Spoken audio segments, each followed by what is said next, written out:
Hello and welcome you all to let's crack it with Vishay Gupta. तो ये हैं daily current affairs for 28 June. बहुत important current affairs है guys, आप इनको कवर कर लीजिए। आपको कोई भी डाउट आता है, कोई भी सेशन आपका, तो आप मुझे कमेंट सेक्शन में कमेंट करके बताइएगा। अगर आपने let's crack it with Vishay Gupta का यूट्यूब चैनल सब्सक्राइब नहीं किया है तो उसको जरूर सब्सक्राइब कर लीजिएगा। और let's crack it with Vishay Gupta का फ्री टेलीग्राम चैनल भी है, तो इसको जरूर ज्वाइन कर लेना। इसका लिंक आपको वीडियो के डिस्क्रिप्शन में मिल जाएगा। जितने भी अपडेट्स आते हैं सब कुछ इसी पे आते हैं, तो आप इसको जरूर से जरूर ज्वाइन कर लेना, जिससे कि आपकी एक भी वीडियो का जो लिंक है वो मिस ना हो। गाइस जानना चाहूँगा, लोअर पीसीएस मेंस के लिए R O advocate general mains के लिए टेस्ट सीरीज चल रही है, फुल प्रिपरेशन बैच चल रहा है। तो जो भी विलिंग कैंडिडेट्स हैं जो चाहते हैं कि वो लोअर पीसीएस मेंस की तैयारी करें और R O advocate general mains की तैयारी करें, तो वो मुझे 7665804421 पर कॉल या मैसेज कर सकते हैं। साथ साथ इन करंट अफेयर्स की पीडीएफ्स पाने के लिए भी आप मुझे 7665804421 पर कॉल या मैसेज कर सकते हैं। तो 28 जून के करंट अफेयर स्टार्ट करते हैं। उससे पहले दो क्वेश्चंस देखते हैं। रिसेंटली एक एमओयू साइन हुआ है इंडस्ट्रीज़ और एडवांस टेक्नोलॉजी की फील्ड में, भारत और किस देश के बीच में हुआ है ये आपको बताना है कि भारत ने ऑस्ट्रेलिया के साथ किया है, यूएसए के साथ साइन किया है एमओयू, यूएई के साथ किया है या कतर के साथ किया है। और दूसरा क्वेश्चन है कि Aryabhatta Research Institute of Observational Sciences ये कहाँ पे लोकेटेड है, यूपी में, कर्नाटका में, हिमाचल में या उत्तराखंड में। तो इन चारों में से ये कहाँ पर है, तो इसका आप ऑप्शन जो आंसर है वो मुझे कमेंट सेक्शन में कमेंट करके देंगे। बाकी जब आप ये वीडियो देख लेंगे, एंड तक इस वीडियो को देखिएगा, एंड में इसके आंसर्स बताए जाएंगे आपको इन दोनों क्वेश्चंस के। तो आपको खुद ही कंफर्म हो जाएगा कि आपके जो आंसर्स आपने जो मार्क किए थे या आपने जो कमेंट सेक्शन में कमेंट किया है कि वो आंसर सही है या नहीं। चलिए स्टार्ट करते हैं। सबसे पहले जो न्यूज़ आ रही है GS2 से, तो गवर्नेंस की न्यूज़ आ रही है कि गुजरात में a thumbs up to the English from all stakeholders. तो गुजरात में कहा जा रहा है कि जो प्राइमरी स्कूल्स हैं उन सब जगहों पर इंग्लिश मीडियम में भी पढ़ाना चाहिए, यानी कि जो अभी तक वहाँ पे गुजराती मीडियम में पढ़ाया जा रहा था प्राइमरी स्कूल्स में, अब वहाँ पे इंग्लिश मीडियम में भी पढ़ाना चाहिए। तो for the first time English has been introduced as a subject from class 1 in English has been introduced as subject from class 1 in more than 32,000 government run primary schools in Gujarat from this academic year। तो इस academic year से English को पहली बार introduce किया गया है class first से लेके 32,000 जो गवर्नमेंट रन प्राइमरी स्कूल्स हैं गुजरात में उनमें। The move is part of the state government's ambitious plan to overhaul the education sector in order to meet the demands of parents who want their children to be introduced to the language from an early age। अब देखिए ये जो move आया है कि राज्य की सरकार ने, गुजरात की सरकार ने जो स्कूल्स में इंग्लिश मीडियम को स्टार्ट करना चाहा है क्लास फर्स्ट से, वो इस वजह से आया है क्योंकि वहाँ पे जो पेरेंट्स हैं बच्चों के, उनकी डिमांड ये थी कि जो क्लास 6th में जाके या 7th में जाके जो पहले इंग्लिश आती थी सब्जेक्ट एज अ सब्जेक्ट पढ़ाया जाता था, कि अब वो क्लास फर्स्ट से पढ़ाना चाहिए बच्चों को, जब से बच्चे स्कूल में एंटर करते हैं। Students of class first and second will be taught basics of the language. तो फर्स्ट एंड सेकंड के बच्चों को इंग्लिश बेसिक्स पढ़ाया जाएगा और क्लास थर्ड से उनको इंग्लिश में लिखवाना भी सिखाया जाएगा, writing also. From class 6 students will be introduce to bilingual textbooks. तो उसके बाद क्लास 6 से बच्चों को बाइलिंगुअल टेक्स्ट बुक्स मिलनी शुरू हो जाएंगी।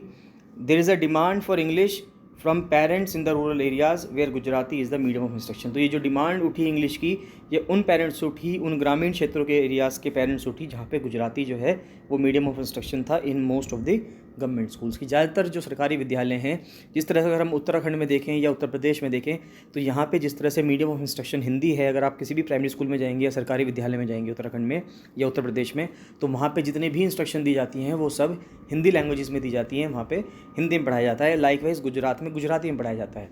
तो वहाँ पे पेरेंट्स की डिमांड उठ रही है कि बच्चों को इंग्लिश में पढ़ाना चाहिए, इंग्लिश सब्जेक्ट भी उनका आए।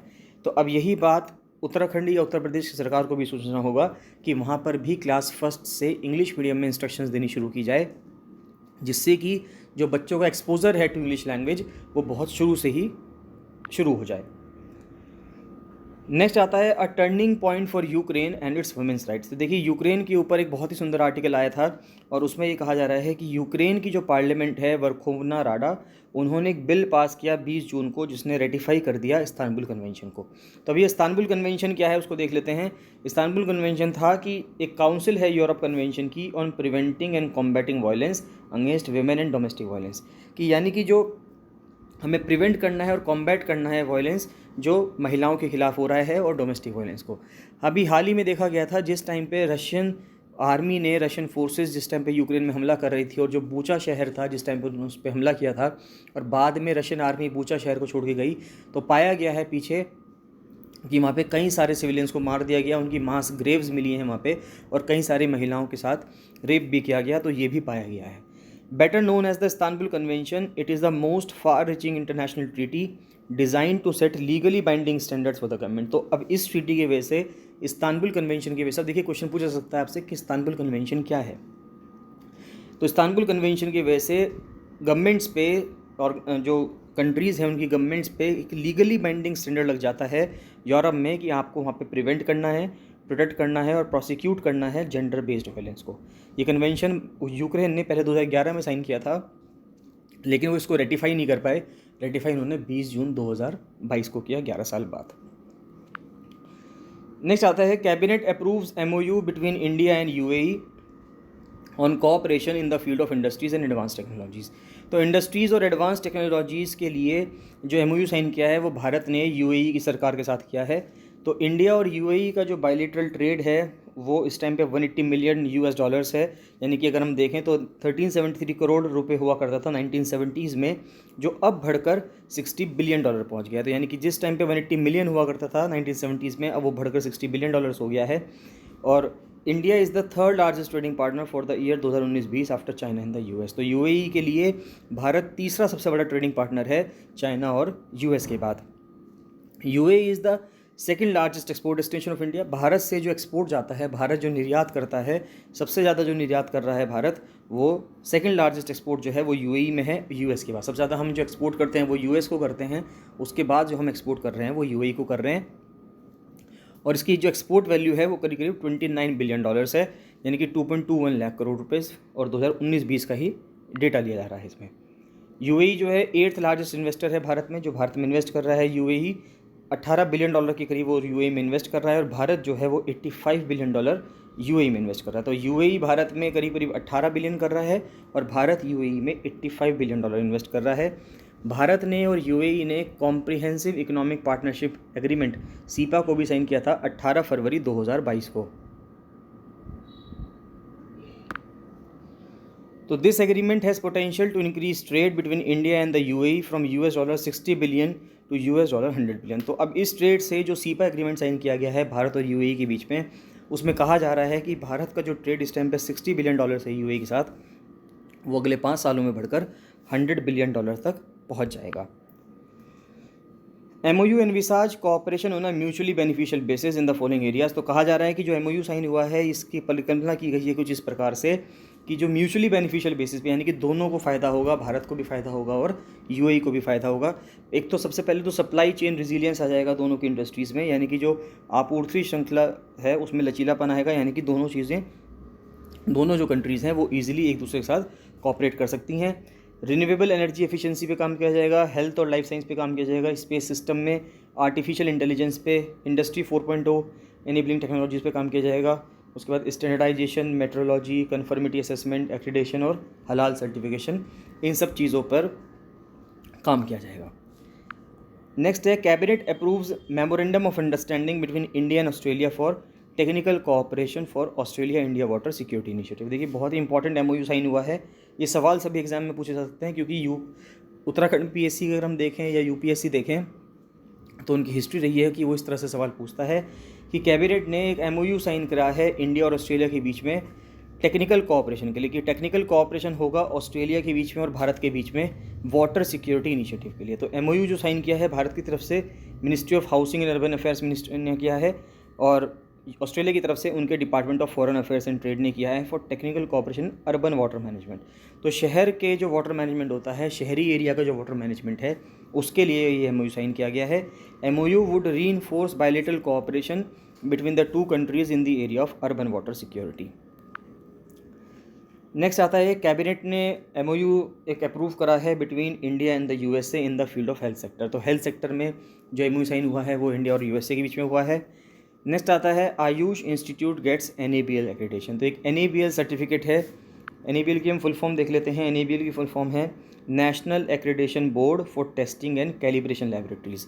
तो अब ये जो लैब का सर्टिफिकेट है ये मिला है आयुष के इंस्टीट्यूट को। तो जो डिपार्टमेंट ऑफ बायोकेमिस्ट्री है और पैथोलॉजी है, national Ayurveda research institute for panchakarma. तो देखिए ये इंस्टीट्यूट है जो आपको केरला में मिलेगा, थ्रिसूल केरला में। उसकी लैब को एक क्लिनिकल लैब सर्विसेज के लिए NABL का सर्टिफिकेशन मिल गया है। ये अपने आप में एक प्रीमियर रिसर्च इंस्टीट्यूट है under the central council for research in Ayurvedic sciences, जो आयुष मिनिस्ट्री के अंडर आता है और गवर्नमेंट ऑफ भारत यानी कि भारत सरकार के अंदर ये इंस्टीट्यूट आता है। ये पहला इंस्टीट्यूट है अंडर CCRAS जिसको NABL एक्रेडिटेशन मिला है for its clinical lab services. NABL की फुल फॉर्म हमने डिस्कस कर ही ली। नेक्स्ट बहुत ही इंपॉर्टेंट न्यूज़ आती है कि जो NCPCR है उसने एक CISS एप्लीकेशन लॉन्च की है। ये बहुत ही इंपॉर्टेंट न्यूज़ है। जितने भी हमें विमेन में या चाइल्ड राइट्स के ऊपर जब भी हमें ऐसे लिखना होता है या मेंस में आंसर लिखना होता है तो वहाँ पे हम इस्तेमाल कर सकते हैं। जो नेशनल कमीशन है for protection of child rights उसने एक चिल्ड्रन इन स्ट्रीट सिचुएशन यानी कि CISS एप्लीकेशन को लॉन्च किया गया है बाल स्वराज पोर्टल के under to help rehabilitate of children in street situations कि जो बच्चे यानी कि CISS का मतलब है चिल्ड्रन इन स्ट्रीट सिचुएशंस। तो जो भी बच्चे हमको सड़क पे पाए जाते हैं या सड़क पे जो बच्चे होते हैं रहते हैं हमें मिलते हैं उनके लिए उनको रिहेबिलिटेट किस तरह से करवाया जा सके, तो उसके लिए एक जो बाल स्वराज पोर्टल है उसमें एक CISS एप्लीकेशन भी लॉन्च की गई है। तो बाल स्वराज एक पोर्टल है जिसको लॉन्च किया गया है NCPCR के द्वारा, जिससे कि हम ऑनलाइन ट्रैक कर सकें and digitally real time monitoring mechanism है उन बच्चों के लिए जो कि जिनको की नीड है केयर की और प्रोटेक्शन की। तो इस पोर्टल के दो फंक्शंस हैं, एक तो है कोविड केयर और एक है CISS। तो कोविड केयर तो उसके लिए है कि जिन बच्चों ने कोविड-19 के दौरान मार्च 2020 से लेकर फरवरी 2022 तक के बीच में जिन्होंने अपने पेरेंट्स को खोया है, तो वो उन बच्चों के लिए है कि जो बच्चे बेनिफिट ले सकते हैं PM केयर्स स्कीम के तहत। और बाकी जो दूसरा है कि 6 स्टेज फ्रेमवर्क लाया गया है for the rehab of children. तो अब वो पहले स्टेज क्या है, पहला स्टेज है कि सभी बच्चों की जो डिटेल्स हैं उनको इकट्ठा किया जाएगा पोर्टल के थ्रू। उसके बाद सेकंड स्टेज में सोशल इन्वेस्टिगेशन रिपोर्ट लाई जाएगी, यानी कि उन बच्चों का जो बैकग्राउंड है उसको इन्वेस्टिगेट किया जाएगा। ये इसको डिस्ट्रिक्ट चाइल्ड प्रोटेक्शन यूनिट और डिस्ट्रिक्ट चाइल्ड प्रोटेक्शन ऑफिसर जो होगा वो उसको काउंसिल करेगा कि ये पता करेगा बच्चे से कि बच्चे की हिस्ट्री क्या रही है। तीसरा स्टेज हो गई कि formulating an individual care plan for the child, कि हर बच्चे के लिए किस तरह से चाइल्ड केयर प्लान लाया जाएगा, तो उसके लिए काम किया जाएगा थर्ड स्टेज में।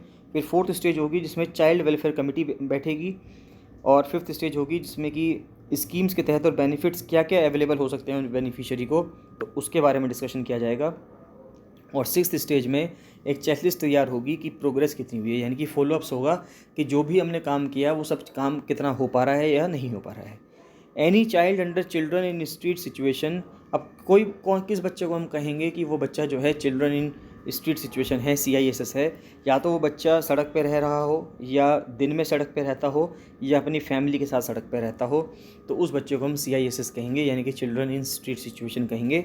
और इम्पॉर्टेंट चीज़ ये है कि इसका कारण क्या है कि ये जो बच्चे ऐसे सड़क पे आ रहे हैं आजकल, अगर हम बड़े शहरों में देखें या हमारे शहरों में भी देखें, अगर आप हरिद्वार में देखेंगे, देहरादून में देखेंगे, तो जितने भी शहर हैं, रुड़की में देखेंगे, जो उत्तराखंड के ये बड़े शहर हैं, और साथ साथ अगर आप दिल्ली के साइड जाएंगे तो अगर आप महानगरों में भी देखेंगे तो वहाँ पर भी आपको मिलेगा कि वहाँ पे बहुत सारे बच्चे आपको सड़कों पर देखने के लिए मिलेंगे। अब मेन कारण इसका ये है कि वो पेरेंट्स, वो लोग जो सोचते हैं कि वो गांव से निकलकर शहर आ जाएंगे फॉर बेटर लिविंग, लेकिन शहर में खर्चे इतने ज़्यादा हैं जिसके वजह से वो घर भी अफोर्ड नहीं कर पाते और उनको सड़कों पर रहना पड़ता है।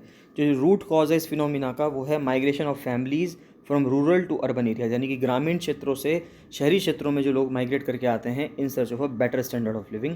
तो गाँव में तो वो अपने घर में भी रह रहे थे, लेकिन शहर में आकर उनको अपना घर भी नसीब नहीं होता। This portal developed by NCPCR is a first of its kind initiative in India to help children in street situations. तो ये एक ऐसा पोर्टल है जो NCPCR ने बनाया है, और ये अपने आप में एकमात्र ऐसा है, first of its kind initiative है, कि यानी कि पहली बार एक ऐसा इनिशिएटिव लिया गया है जो कि चिल्ड्रन को, जो उन बच्चों की हेल्प करेगा जो बच्चे सड़क पर रह रहे हैं, यानी कि स्ट्रीट सिचुएशंस में है। CIS app is use for receiving data of children. अभी बच्चों की सारा डेटा इसमें आ जाएगा। और इनिशिएटिव ये जो लिया गया था CISS वाला, ये सुप्रीम कोर्ट के कहने पे लिया गया था, यानी कि initiative is taken under the direction of the supreme court of India. Next economics से न्यूज़ आती है, GS3 से इकोनॉमिक्स से न्यूज़ देखें तो जम्मू कश्मीर के जो एप्पल फार्मर्स हैं उनको एक सपोर्ट नेटवर्क की ज़रूरत है। उनका कहना ये है कि एक फ़र्स्ट एवर कन्वेंशन हो रहा है एप्पल फार्मर्स का, जिसमें जम्मू कश्मीर के एप्पल फार्मर्स, हिमाचल प्रदेश के और उत्तराखंड के पार्टिसिपेट कर रहे हैं।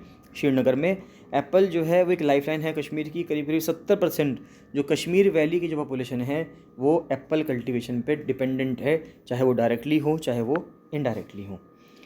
Cabinet approves MOUs between the National Institute for Environmental Studies Japan और जो एराइज है यानी कि आर्यभट्ट रिसर्च इंस्टीट्यूट है ऑब्जर्वेशनल साइंसेज भारत का, एक ये प्रोफेशनल बॉडी है for joint research on air quality and climate change. तो एक दोनों मिला के यानी कि जापान का इंस्टीट्यूट मिला के और एराइज उत्तराखंड यानी कि इंडिया का इंस्टीट्यूट मिला के एक जॉइंट बॉडी बनाई गई है जिसके लिए जॉइंट रिसर्च होगा एयर क्वालिटी पे और क्लाइमेट चेंज पे।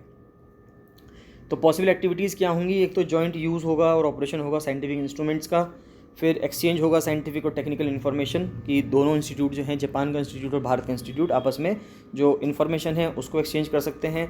जॉइंट एनालिसिस होगा observational data and making scientific reports. उसके बाद फिर जॉइंट एजुकेशन और रिसर्च एक्टिविटीज़ होंगी, फिर एक्सचेंज होगा विजिटिंग स्कॉलर्स का, पीएचडी स्टूडेंट्स, यानी कि सभी लोग जो हैं एक्सचेंज हो सकते हैं। जापान के स्टूडेंट्स भारत आएंगे और भारत के स्टूडेंट्स जापान जाएंगे। और जॉइंट साइंटिफिक वर्कशॉप होंगी या सेमिनार्स होंगे। तो अगर एराइज के बारे में हम देखें तो ये जो Aryabhatta Research Institute of Observational Sciences है ये अपने आप में एक ऑटोनोमस रिसर्च इंस्टीट्यूट है जो स्टैब्लिश किया गया है department of science and technology के द्वारा और गवर्नमेंट ऑफ इंडिया के अंडर आता है। तो ये अपने आप में एक सेंटर ऑफ एक्सीलेंस है जो रिसर्च करता है एस्ट्रोनॉमी में, एस्ट्रोफिज़िक्स में और एटमॉस्फेरिक साइंसेज में। तो यानी कि एयर पोल्यूशन के बारे में रिसर्च करनी है, क्लाइमेट चेंज के बारे में रिसर्च करनी है, सन्स के बारे में, स्टार गैलेक्सीज़ के बारे में किस तरह से इवोल्यूशन हुआ, इन सब की जो रिसर्च की जो जिम्मेवारी है वो एराइज की है। इसके 2 कैंपसेस हैं, एक तो मनोरा पीक है और एक देवस्थल है, दोनों उत्तराखंड में लोकेटेड है, सिचुएटेड है। नेक्स्ट आता है कैबिनेट ने अप्रूव किया है MOU between S N Bose National Centre for Basic Sciences जो कि कोलकाता भारत में है और इसका MOU साइन हुआ है IFW इंस्टीट्यूट के साथ जो कि जर्मनी में है। ये हुआ है नोवल मैग्नेटिक और टोपोलॉजिकल क्वांटम मटेरियल के लिए। तो जो एसएन बोस जो मेडिकल ये जो बेसिक साइंसेज वाला इंस्टीट्यूट है ये अपने आप में ऑटोनोमस रिसर्च इंस्टीट्यूट है और DST के अंदर आता है। 1986 में इसको बनाया गया था। ये सेंटर जो इस्टेब्लिश किया गया था ये ऑनर करने के लिए बनाया गया था प्रोफेसर एसएन बोस को, जिन्होंने थ्योरेटिकल फिजिक्स में और फंडामेंटल कॉन्सेप्ट्स में क्वांटम मैकेनिक्स के बहुत ज़्यादा योगदान दिया है और ये कहाँ पे है, कोलकाता वेस्ट बंगाल में है। कैबिनेट ने अप्रूव किया है कि 10 इन ऑर्बिट जो ऑर्बिट के अंदर ऑलरेडी कम्युनिकेशन सैटेलाइट्स हैं उनको भारत सरकार से ट्रांसफ़र करके न्यू स्पेस इंडिया लिमिटेड करके जो PSU बनाई गई है उसमें सेंड कर दिया जाएगा, यानी कि उनको ट्रांसफ़र कर दिया जाएगा। तो जो न्यू स्पेस इंडिया लिमिटेड है ये अपने आप में एक wholly owned public sector enterprise है गवर्नमेंट ऑफ इंडिया का, जो कि एडमिनिस्ट्रेटिव कंट्रोल के अंदर आता है under of the department of space. तो जो भारत का डिपार्टमेंट ऑफ स्पेस है उसके तहत आता है ये NSIL। यूनियन कैबिनेट ने ये भी अप्रूव किया है कि जो ऑथराइज शेयर कैपिटल है NSIL का उसको 1000 करोड़ से बढ़ाकर 7500 करोड़ रुपये कर दिया जाएगा। नेक्स्ट देखें, भारत में अगर हम स्पेस मिशन की बात करें तो गगनयान 2023, सबको पता है कि गगनयान 2022 या 2023 में भेजा जाना है। साथ ही साथ अभी ओशन मिशन की बात भी की जा रही है।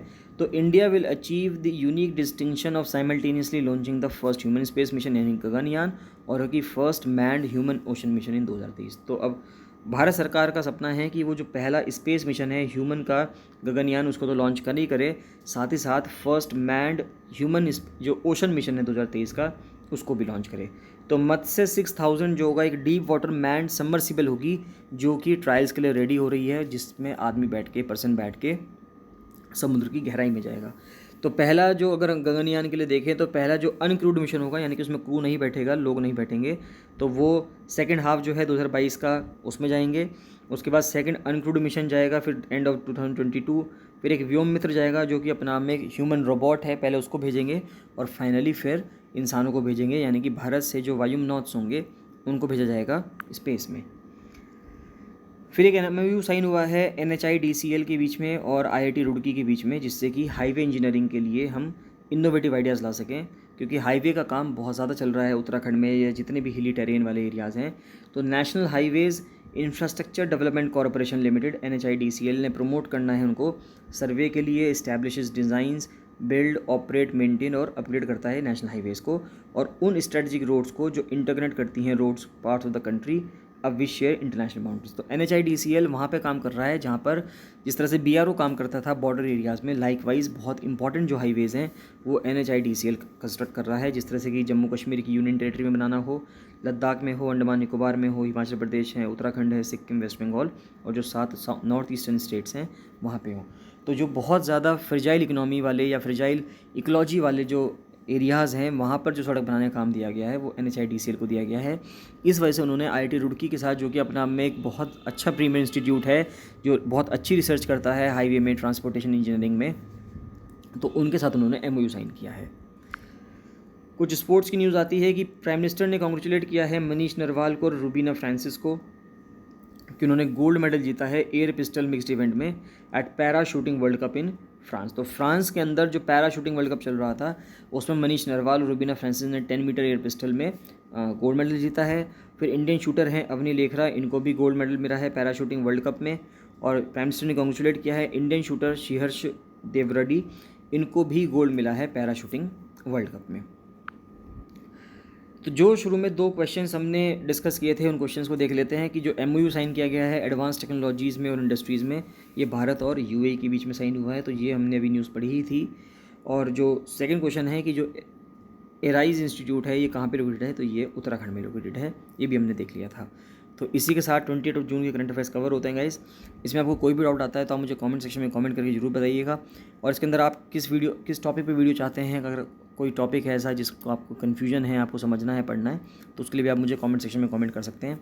बाकी मिलते हैं नेक्स्ट वीडियो में। So thank you and bye bye.